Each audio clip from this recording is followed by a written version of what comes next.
मौसम गुलाबी है, तुम्हारी फाइलों में गांव का मौसम गुलाबी है, मगर ये आंकड़े झूठे हैं और ये दावा किताबी है।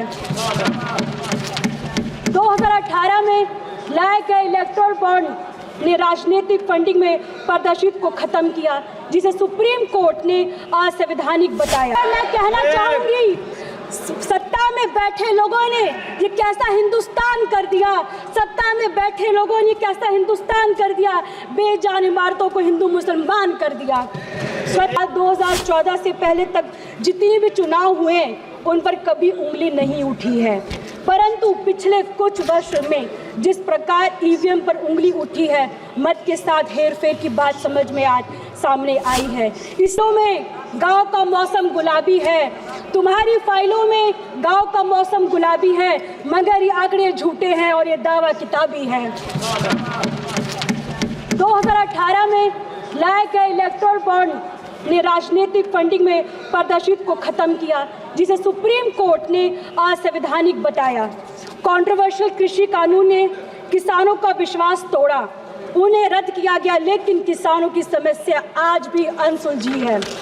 मंदिर मस्जिद के नाम पर संभल जैसे नए नए विवाद को जन्म देकर समाज में निरंतर घृणा और नफरत का माहौल पैदा किया जा रहा है।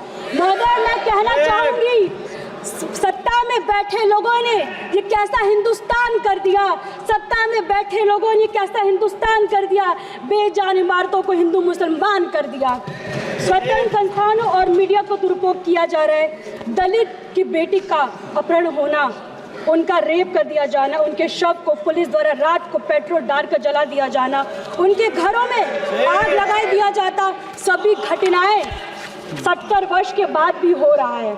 यूपी सरकार ने ESM लागू कर हड़ताल पर रोक लगाया है। राज्य में कोई भी कर्मचारी आज 6 महीने तक हड़ताल नहीं कर सकता है। साल 2014 से पहले तक जितने भी चुनाव हुए उन पर कभी उंगली नहीं उठी है, परंतु पिछले कुछ वर्ष में जिस प्रकार ईवीएम पर उंगली उठी है, मत के साथ हेरफेर की बात समझ में आज सामने आई है।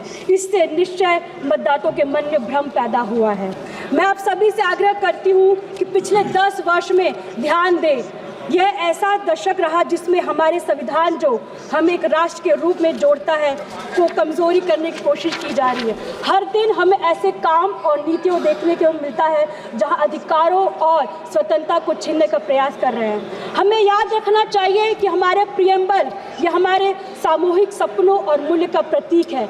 ये जस्टिस, लिबर्टी और इक्वालिटी की बात करते हैं। ये केवल शब्द नहीं है बल्कि हमारे लोकतंत्र की नींव है। ये सिद्धांत हर नागरिक के सम्मान और गरिमा से जीने का अधिकार सुनिश्चित करने के लिए बने हैं। समाजवादी पार्टी पिछड़े, दलित, अल्पसंख्यक समुदाय के साथ मजबूती से खड़ी है।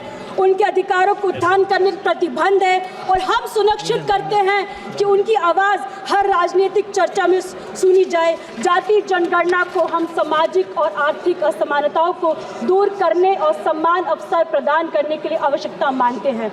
हमारा संविधान की मूल भावना है ये कि समाज के अंतिम पायदान पर खड़े व्यक्ति को मुख्य धारा से जोड़ना।